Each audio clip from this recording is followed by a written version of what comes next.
You ask Tiger to solve. This deals with linear equations with one unknown. The final result is x equals 12. Let's solve it step by step.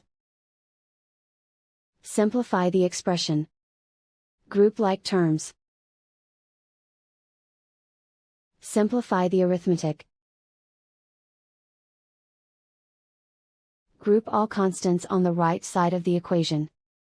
Subtract 7 from both sides. Simplify the arithmetic.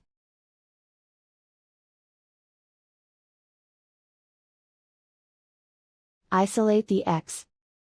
Multiply both sides by inverse fraction 4/1. Group like terms. Multiply the coefficients. Simplify the fraction. Simplify the arithmetic. And so the final result is x equals 12.